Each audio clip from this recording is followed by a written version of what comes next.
Good afternoon, everyone. I'm sure you'll all agree that the presentations that we've heard so far have been very thought-provoking and certainly have application in all of our areas of work. So I certainly will be taking some of those thoughts back to County Armagh, where I work in Southern Trust. So thank you for the very kind invitation to speak today and to share with you a little of what is going on within adult safeguarding in Northern Ireland and in Southern Trust. As many of you will know, we have an ageing population across our islands and indeed globally. This brings many positives for individuals and families as people experience healthier lives, more opportunities to fulfil aspirations and to be part of that intergenerational family. But it also brings a new set of challenges for the health and social care system, not just for the medical or nursing perspectives, where needs are becoming more complex, but also from a social perspective, as inevitably primary carers are also older, family networks are more dispersed in our society, and there's increased expectations from society on the statutory provision and better quality and standards of care. But often these are not met with the resource to deliver. Early results from the recent 2021 census in Northern Ireland reflected a small increase in our population to just over 1.9 million people. And importantly, 17% of these people are over 65, and 13,500 of those people are over 90 years of age. In Southern Trust area, in the 2011 census figures, a population of just over 388,000 people, and 15% of those people were over 65 years. So alongside the physical ageing process, there's often a variety of comorbidities which can increase the risk of potential abuse, exploitation and neglect.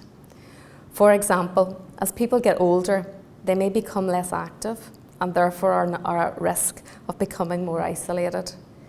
It is this isolation that can increase the targeting of scammers, cold calling and self-neglect, or indeed deliberate or intentional abuse through an abuse of a position of power by a person who has care and responsibilities.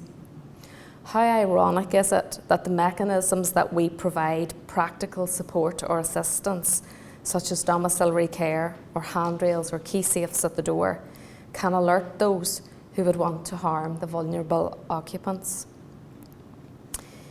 These population trends demonstrate the importance of planning and commissioning of adult safeguarding services across our region. So some background information in Northern Ireland's context. In 2010, the Northern Ireland office introduced new arrangements for adult safeguarding, and that replaced our old regional vulnerable adults forum. The new arrangements saw the establishment of a regional Northern Ireland adult safeguarding partnership and 5 local partnerships in each of the 5 trust areas.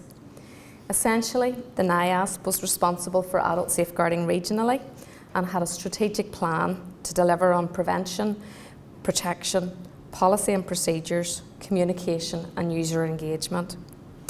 The LASPs in turn mirrored those strategic objectives in their local plans. The regional policy and procedures were then implemented in April 2017, and this is what currently remains in practice today. Within the 2016 policy and subsequent procedures, human rights featured as key considerations in decision making.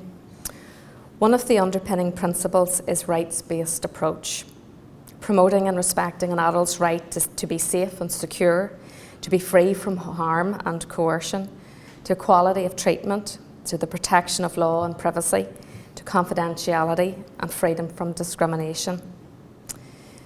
NIAS produced a practitioner's handbook or guide to support general practice on considering the possible legal options that were available and ultimately to support the application of human rights approach. But however, you can see from the slide, the existing law was a patchwork. It's often difficult to use and it had many gaps. Many of the above indeed relate to criminal law with a high evidential threshold. Practitioners and PSNI in Northern Ireland work very closely together under the Protocol for Joint Investigation of Adult Safeguarding Cases to support those adults to have equal access to the justice system. So why is legislation needed in Northern Ireland?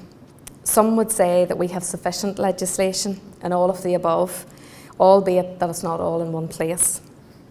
However, as many of you will be aware, from the media coverage over the last 5 years, there have been a number of high-profile cases in Northern Ireland where safeguarding failures have identified a clear need for improvement in our safeguarding processes to safeguard the well-being, rights and care of all adults, irrespective of age.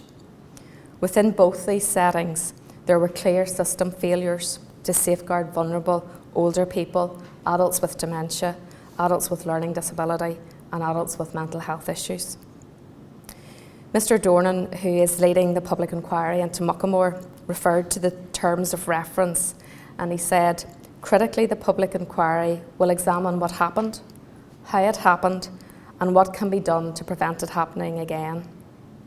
He went on to say this week that the inquiry will examine broader issues, including the management and processes that may have contributed to what has happened.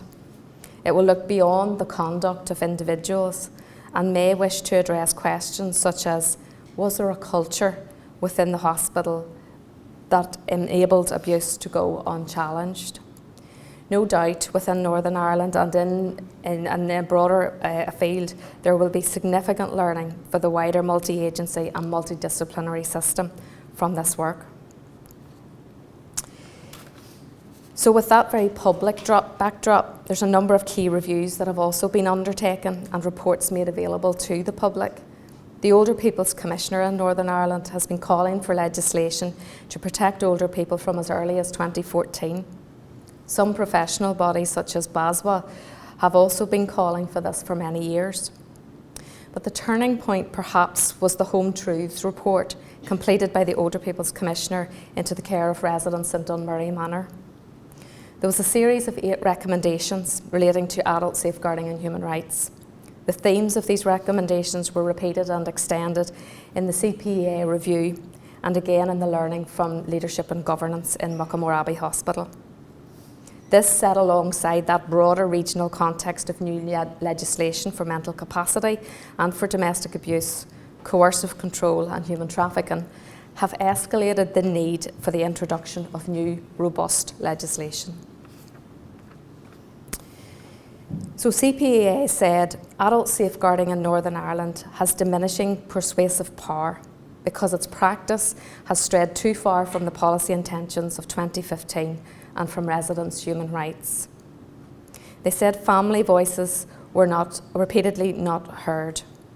They said practice was not actively contributing to keeping residents safe, and an approach to risk management is required that distinguishes between mistakes and accidents or questionable care practice from negligence, abuse and suspected crimes. They said risk assessments should consider the benefits of risk-taking behaviour and the potential harms of exposing people to risks. They referred to our training as bureaucratic and not always about professional insight.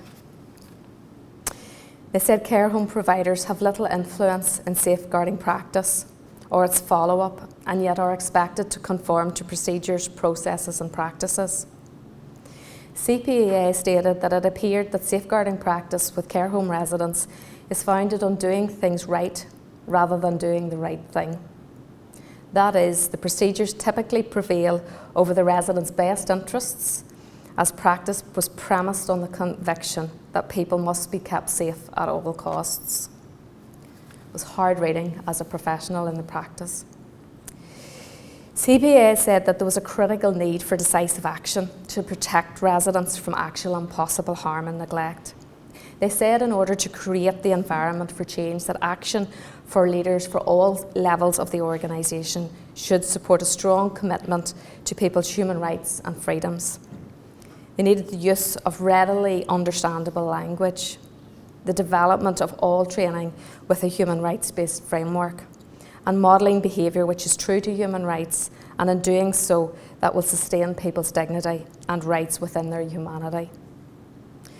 This recommendation also set out a human rights-based framework referred to the promoting of risk-benefit assessment with the involvement of individuals, their families and their advocates. The framework would also require care providers to deliver care and support with a strong focus on human rights. Primacy of home and of maintenance of family relationships was highlighted. A criticism of CPAA was that the nursing home setting appeared to have become an extension of the medical model of an acute stay in hospital rather than the individual's personal home. The CPAA paper was published in September 20, and in the same month and at the following independent review into leadership and governance at Muckamore, the Minister announced his intention to legislate subject to the approval of the Northern Ireland Executive.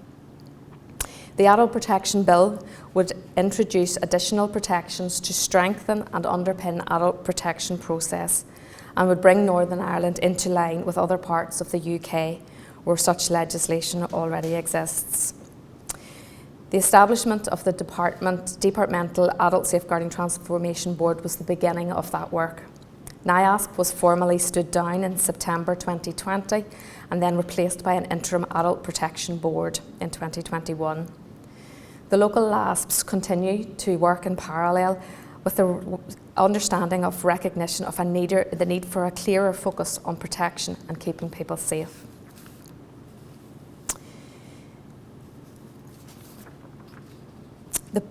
A consultation on the proposed Adult Protection Bill ran for a period of 16 weeks. And since that consultation, officials from the Department of Health have received executive approval to start drafting instructions with departmental solicitors. It's intended that the Adult Protection Bill will be introduced early to the Assembly in the next mandate, and hopefully our executive will come into being in the near future. The majority of the proposals within the consultation were broadly accepted based on the responses and the engagement session feedbacks to the Department of Health. The key elements of the Adult Protection Bill, as contained in the consultation, had that focus on protection rather than the broad term of safeguarding. It defines the scope of the bill and puts into statutory responsibility the duties to report a concern in relation to adult protection and for the Health and Social Care Trusts to make inquiries. It brings about a statutory power of entry to interview an adult in private and also a power to access an adult's financial records. It looks at the statutory involvement of independent advocacy and also the introduction of a statutory independent adult protection board with an independent chair. It also introduced a duty to cooperate and to share information. I think importantly for us as practitioners, it also introduced new offences. The offences of ill treatment and willful neglect were significant in terms of the current legislation, because the current legislation only looks at willful neglect under the mental health order within Northern Ireland. There are other considerations that haven't yet been bottomed out, such as the use of CCTV within different settings, and also the potential offence of coercive control and failure to report a concern. So locally within Southern Trust, there is a multi-agency partnership, and that spans our statutory, independent and community voluntary sector organisations. We have 3 work streams who deliver on a series of local priorities which mirror that of the former NIASP strategic objectives, and they produce an annual report to this effect. Embedding the learning from CPAA and the Home Truths report is a key priority for us within our southern area. Some examples of how the Southern LASP have undertaken this are that they held a trainers event in 2020, which focused on supporting our trainers specifically as to how to embed human rights into all training, and we adopted the freedom model that we've referred to today. We've also our annual awareness raising for World Elder Abuse Day through videos and social media campaigns across our partner agencies. And that has included the development of regional public-facing videos and information on the various types of abuse, neglect and exploitation. Those are all available online and downloadable for use right across. We also have an Adult Safeguarding Champion Network, and that is for all our organisations who are required to have a champion within their organisation under the policy. And this is great in terms of building relationships, supporting each other and promoting consistency across our area. We share learning from cases across our organisations and support each other through the process.